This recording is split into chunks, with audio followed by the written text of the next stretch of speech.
case.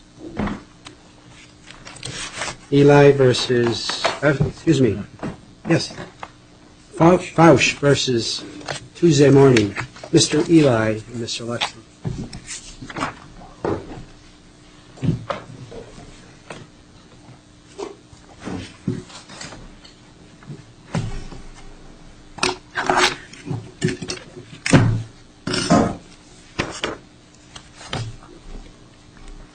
May it please the Court, Wayne Ely for the appellant plaintiff Matthew Faush, and unfortunately I'm not a party in the case, Your Honor.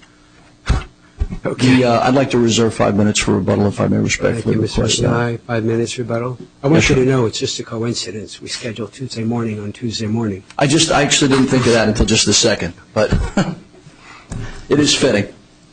Your Honors, this is a simple case or a complex case, depending on how you look at it. Obviously, you're aware the district court found on a summary judgment motion on a very limited issue that Tuesday Morning was not Mr. Faush's employer. Obviously, we contend, as we discussed in our brief, that there is ample evidence. Whether you apply the In Re Enterprise test that was recently announced by the Third Circuit, or if you apply the Darden test, there's enough evidence here for a jury to conclude that they were his employer. But didn't we say in Re Enterprise that test was unique to the FLSA and that with the definition of employer that is much narrower in the Title VII context, that the FLSA is really not even persuasive as to how we would interpret it in the Title VII context? I would agree that there is no more expansive definition of the word employer than that appears in the FLSA. And in fact, I think the Supreme Court has said that on at least one occasion. But that does not mean that the definition in Title VII is restrictive. That definition itself is very broad. And given the fact that Title VII obviously is a remedial statute and is intended to be far-reaching and broadly applied, the definition of employer should be just as broad under that statute as under the FLSA. The other interesting thing, Judge Krause, is the tests, as they're laid out, are not that different. I mean, the Darden test, as one of its three factors, is who paid the plaintiff. And clearly we don't have that in this case. That's the one factor we don't have in Darden. The Enterprise case looks at who had, I believe it was employee records. But other than that, it comes down to who can hire and fire and who can control the employee. And when you look at the facts of this case and the admissions made by Mr. Davis, the manager who we deposed on the limited issue of employer status, it's impossible to reach any conclusion other than the fact that Tuesday Morning controlled the plaintiff's employment.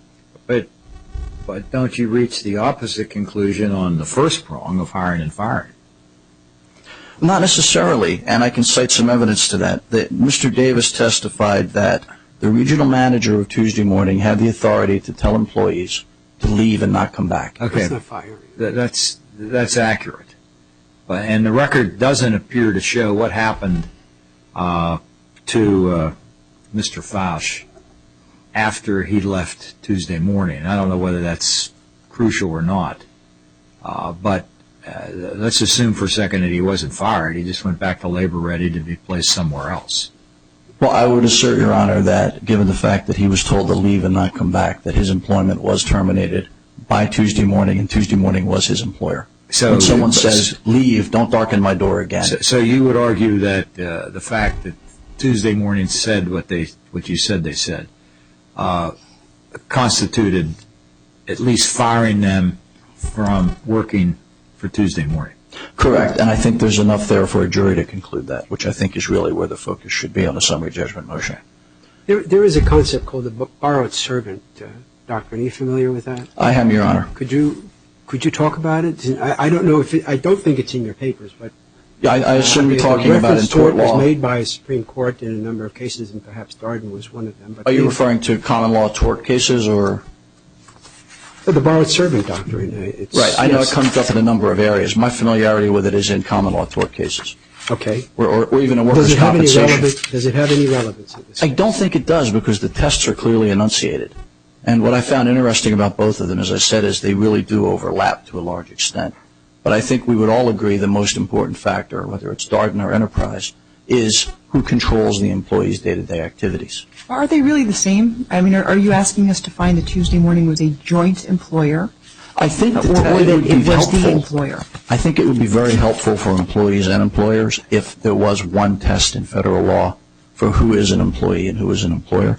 I don't think that's the state of the law. When I went back and started looking at it, it's all over the place depending on the cases. Well, but they are really different tests. I mean, the question of whether somebody's an employee versus an independent contractor, that's one test. If you're a home repair person and you have your home repair business and you go around and you work for individuals at their homes, so you're an independent contractor.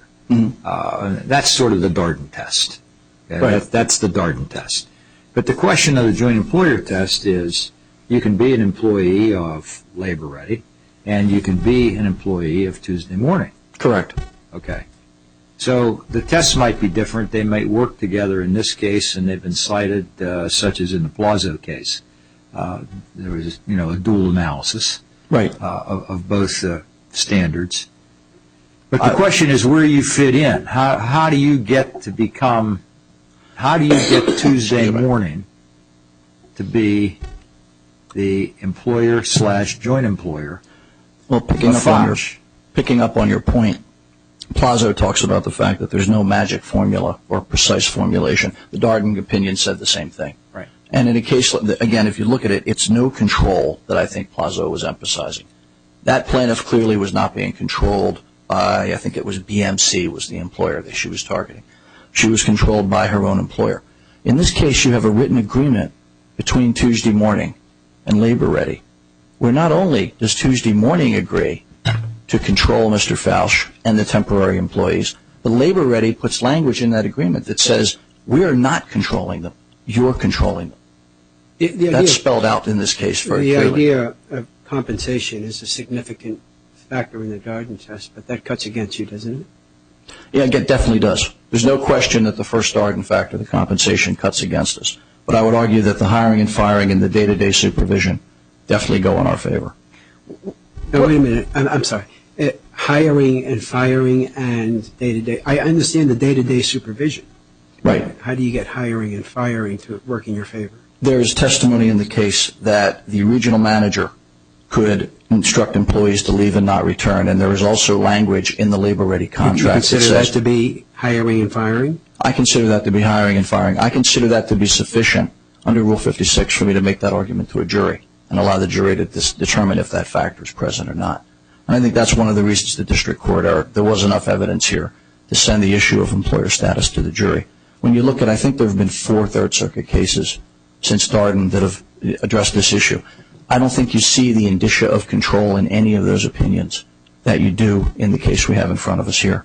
That written agreement in particular that we cited in our brief and it's attached in the record, I can refer to it if the court would like to hear it, specifically says not only is Tuesday Morning in control of these employees, Labor Ready is not taking any direct supervisory role in doing anything with them. The agreement seems to include that Faush can't perform any work without Tuesday Morning's prior approval. That's correct. That prior written approval is required to expand beyond the scope of what's in there. That's correct, Judge, but the other thing I would point out is that he was performing work identical to that of Tuesday Morning's own employees, and the manager, Mr. Davis, testified to that, and we've outlined in the record where that is. He was no different in Davis's mind than a regular employee. He trained him just the way he would have trained a regular employee, supervised him directly most of the time. When he wasn't there, he had an intermediary do it. But there's no question in this case on this record that there's no evidence that Labor Ready was telling this guy what to do once he arrived at Tuesday Morning's premises. Tuesday Morning had complete control over that. Isn't that the nature of all temp work? It is, which raises another interesting question. As you see more and more temp agencies out there providing employees, it's a large area of possible discrimination that would not be remedied by Title VII if it is not covered. You could even envision a situation where a clever attorney might construct a corporate structure that would completely protect one company while exposing a staffing company. What support, if what you're asking us for is a sort of categorical rule that the temp employment context involves joint employment or joint employers, what authority in our case law are you pointing toward to even import the joint employer concept to Title VII? Other than the two cases I cited in our brief, that there were two district courts that referenced that standard under discrimination cases, I don't believe it's been applied yet. I checked again yesterday and I didn't see anything new. I would point to those two cases and point out again that the standards do overlap largely. They are not that different. And if you put compensation into the enterprise standard or you put control of employee records into the Darden standard, they're almost the same. But both of those cases, those district court cases, concluded on similar facts to the extent of the nature of the control, that there wasn't an employer relationship, right? Given the fact that there was no written contract, the difference in our case is the written contract that specifically says, Tuesday morning, you are controlling this employee and we are specifically disavowing control. That language is in the contract in black and white. Thank you. Mr. Thank you, Your Honors. Mr. Lexi? Yeah, Coach. Yes, sir.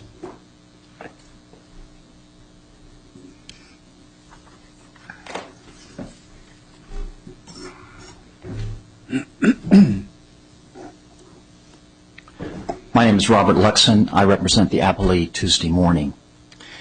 Your Honor, I would like to address the control question because that was a subject that you had questions for counsel on. And I think the summary judgment evidence clearly establishes that Tuesday Morning did not have the necessary control over Mr. Faush when he was assigned to work the 10 days that he worked at Tuesday Morning's store.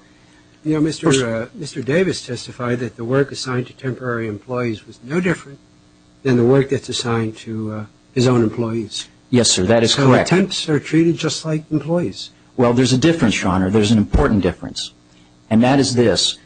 The temporary employees were assigned to work at the store only for the purposes of setting up the store. The summary judgment record clearly establishes that Tuesday Morning had already hired the employees that were going to work at the store and that Tuesday Morning only intended to use the labor-ready employees to assist with the setup. It never intended to use any of those employees after the store opened, and in fact, none of them were hired. Your statement goes completely against what Mr. Davis testified to.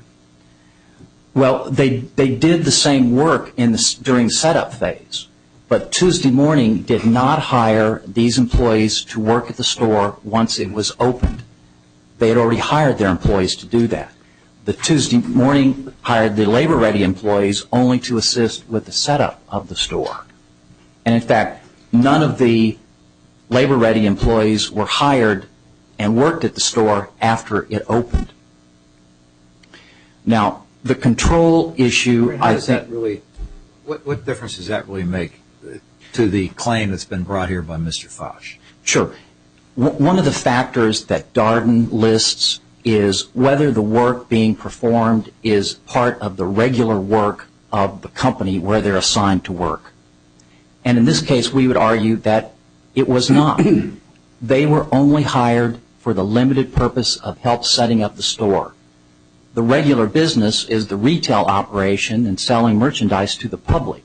This was just one specific part to help the store get ready, and when it opened, their job and their role was done. Tuesday Morning signed an agreement with Labor Ready. Is that? Yes, sir. Part of the agreement expressly pledged, I should say, Tuesday Morning expressly pledged that it would comply with Title VII and to provide a workplace free from discrimination. Yes. That's exactly what the plaintiff in this case is saying. It was not free of discrimination. I mean, isn't the plaintiff, in a sense, a third-party beneficiary of this contract and this provision? Well, in this sense, Your Honor, certainly Labor Ready had an obligation, because it was the employer of Mr. Faush, to only assign him to areas where there was not going to be any discrimination and where the companies were going to comply with Title VII. No, but he's claiming it was not free of discrimination. I was discriminated against, contrary to the agreement between the parties. And I understand, Your Honor. But again, what we have is the cases in this circuit that have looked at the relationship between the individual that was assigned to work and the place where they were assigned to work. looked at all of the factors of the relationship, and not just one specific factor, but really looked at the totality of the relationship. And that's what we think in this case clearly shows that the totality of the relationship is that there was not sufficient control of that Tuesday Morning had over Mr. Faush when he was at the store. But in looking at the totality of the relationship, you'll acknowledge that one of the things we have to look at is the agreement. That is absolutely true. Okay, so without an agreement, their case would not be as strong. With the agreement, there's at least the question that you agreed with Labor Ready to comply with Title VII. We agree that. I admit that. That's true. But also the agreement has specific limitations on the type of work that can be assigned to Mr. Faush. He was not allowed to be alone or to be entrusted with property, with cash, with credit cards, with the store. He was not allowed to operate any machinery or equipment or operate an automobile. There's no question that Mr. Faush and others who Labor Ready supplied at that time were there for a limited purpose, getting the store set up. Yes, sir. Okay. I mean, the question here is, in doing that work, were they your employees? Correct. Okay. So, I mean, we don't necessarily have to look at everything that Tuesday Morning does. But in this case, we have to look at what the Tuesday Morning did with the employees that were supplied by Labor Ready. That's correct. And again, you start with the relationship that Mr. Faush was employed by Labor Ready, and the difference here is there's no question that that was an employment relationship.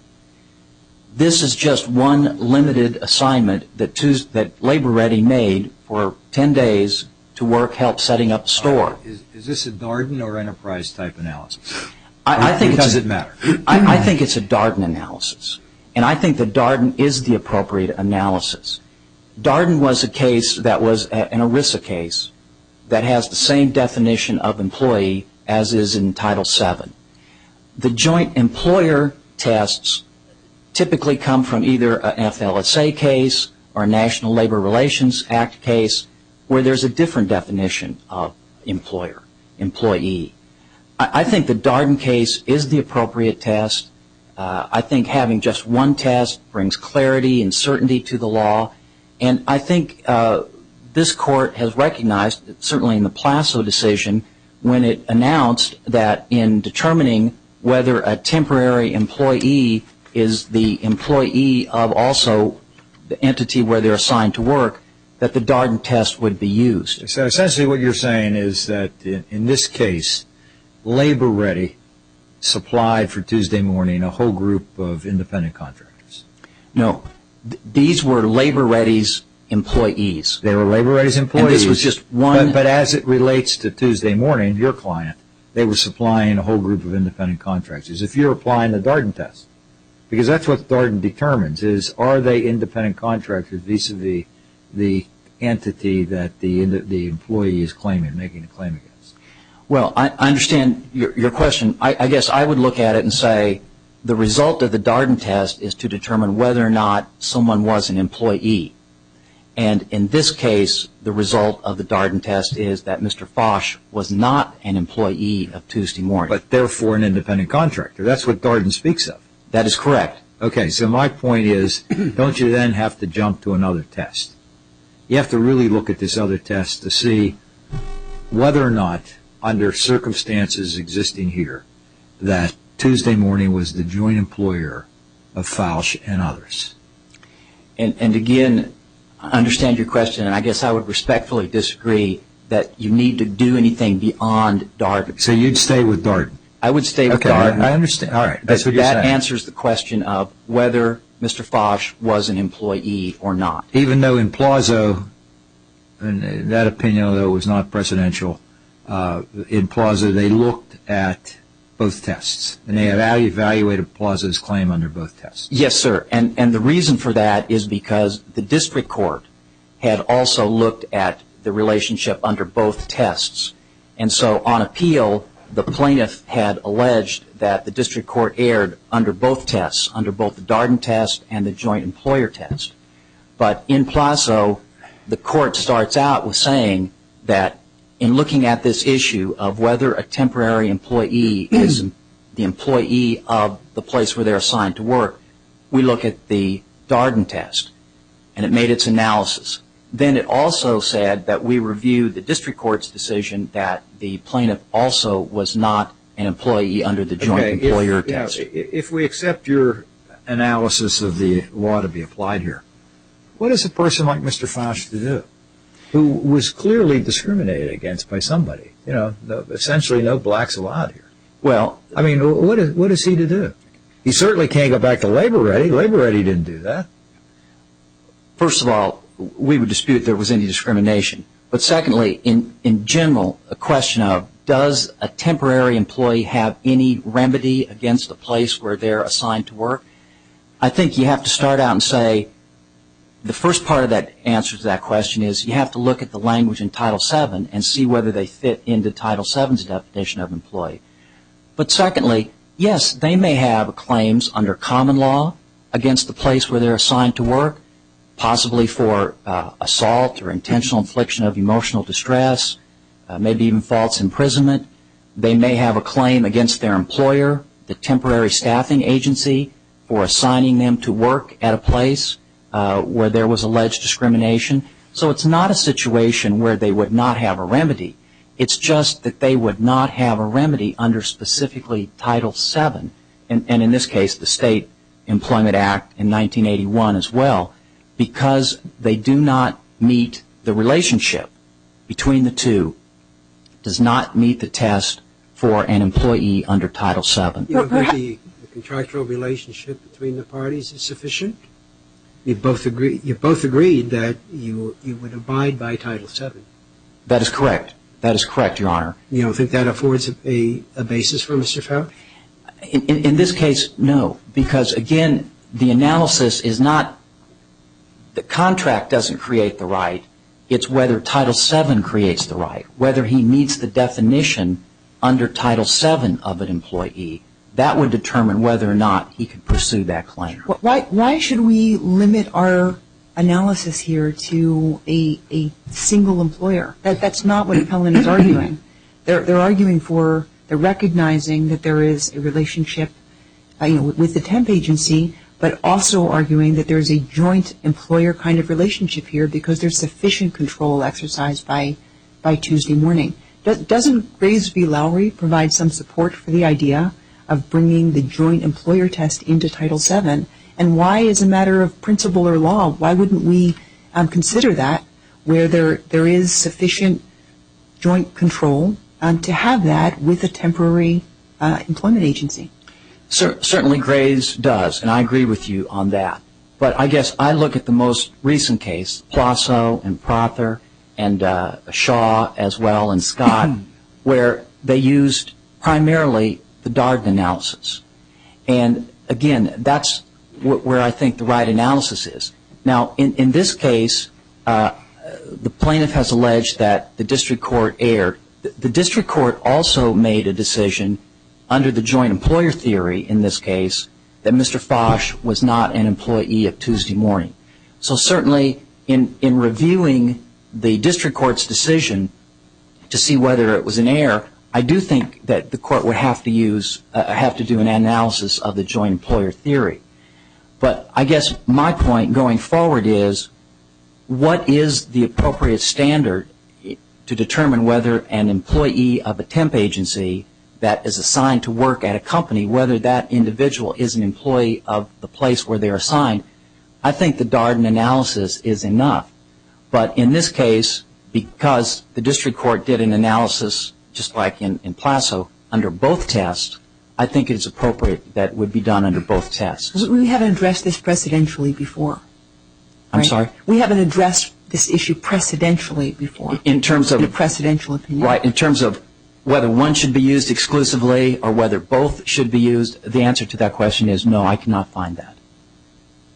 Mr. Oxon, the Equal Employment Opportunity Commission has issued a guidance, and that guidance provides that staffing firms and the client staffing firms, such as Labor Ready, and the clients to whom they assign workers may not discriminate against workers on the basis of race. It seems to cover the situation here. Shouldn't we give this guidance some degree of deference in assessing Mr. Faush's discrimination claim? Well, again, that doesn't have the force and effect of law, number one. It doesn't. But number two, again, whether Tuesday Morning had an obligation in regard to Mr. Faush, the question is, you look at the definition of employee under Title VII, and Darden, and even the joint employer test, do the same thing. They look at the facts. They look at the relationship to determine whether or not he is an employee. So in not every situation where someone is assigned to work as a temporary employee would they be covered under Title VII. That's the purpose of the tests, to look at the specific facts to determine whether there is enough of a relationship, whether there is enough control to establish that the person would be an employee for purposes of Title VII. If we're looking at a joint employer context, then surely some of the factors that go into defining what an employer is are going to be reduced for one or the other. Isn't that the whole concept of joint employment means that there'll be some responsibilities or some level of control that is not going to be exercised by one where it's exercised by the other. It's being those responsibilities of employer are being divided between two entities. So when we're looking, if we look at the facts here under a joint employer test, aren't we in fact using a lower standard than we would under Darden alone? I acknowledge that they're similar. There's no question about that. Now, to me, the joint employer, there's case law that talks about what it's trying to determine is whether two different employers share or co-determine the terms and conditions of employment. And in this case, there's absolutely no evidence of sharing or co-determining the terms and conditions of employment. Whether it's a lower standard, I wouldn't characterize it as that. I would characterize it just as a slightly different standard. But again, because there's so much duplicity in what they look at, and given what this Court has previously said about Darden, I think that the Darden is the appropriate one to look at. You don't think Mr. Davis was in a position to establish the conditions of employment for Mr. Faush? Was he in a position to establish the conditions? Conditions of employment, yes. No, he wasn't. He was assigned by his employer, labor ready, to go do this specific set of tasks. I didn't think you would agree with me. I thought I'd ask you anyway. Thank you. Thank you, Your Honor. Thank you. Mr. Eli?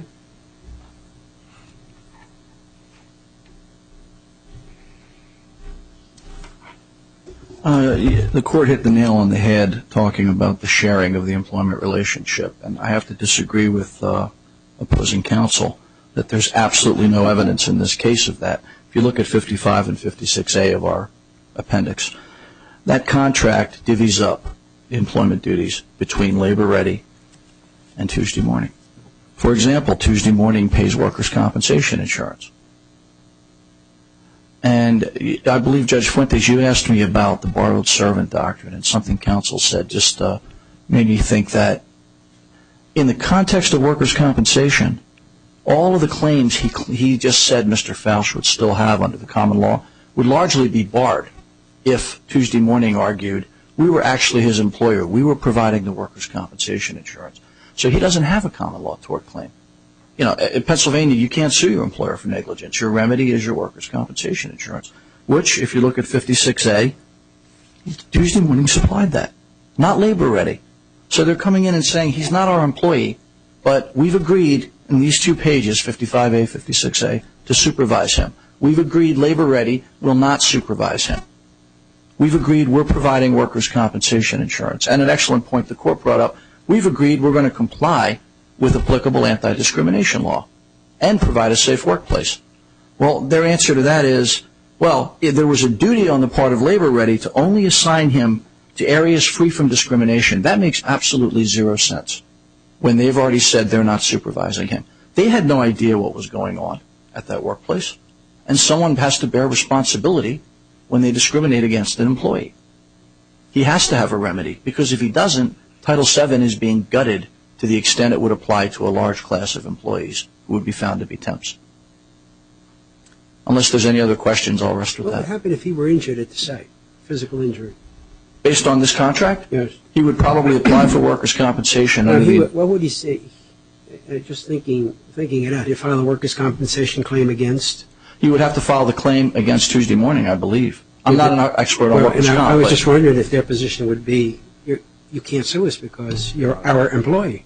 I think that's exactly what they would Which assert. would be totally contradictory to the position you're taking here. I believe that's correct, Judge Fuentes. Well, I thought it was in the briefs that, in fact, Labor Ready is paying for that insurance, and so that claim would need to be made against Labor Ready, not Tuesday morning. I'm just looking, it says unemployment, supplier. disability, all of that covered through I may have Labor misspoke. It Ready? says supplier shall provide workers' compensation insurance. But given the fact that he's working there, they could still assert that they have the coverage of the Workers' Compensation Act, were he to try to bring a tort case. So I misspoke to that extent. But if he sued them for negligence, I guarantee they would assert the workers' compensation bar and give all the reasons I'm giving why he's an employee in defense of that claim. Mr. Eli, you argue the summary judgment was inappropriate because of material disputed facts. Correct. What are those facts? Do those go to the employer status, or are there some other disputed facts that you're suggesting? They go directly to be employer resolved? status. The court limited our discovery in this case just to the issue of employer status, and that was the only discovery that was conducted before the filing of the motion. And those issues are what we've been discussing: the control, the fact that they had the right to send him from the workplace, all of the factors, whether you take Darden, Enterprise, or a combination of both of them. So what material facts are disputed? The facts that they controlled him, that they could send him from the workplace. But essentially, and you see this in the Darden case, you see it even in the Plazo opinion from the Third Circuit, the control is really where the rubber meets the road in this case. And that's really the disputed fact here. Did they control him sufficiently to enable them to be considered an employer? And I think when you look at all the facts, particularly this written agreement and the testimony of Mr. Davis, the store manager, there can be no question that at a minimum there was a genuine issue of material fact on that. Thank you, Mr. Eli. Thank you. And Mr. Luxon, thank you very much. We'll take the case on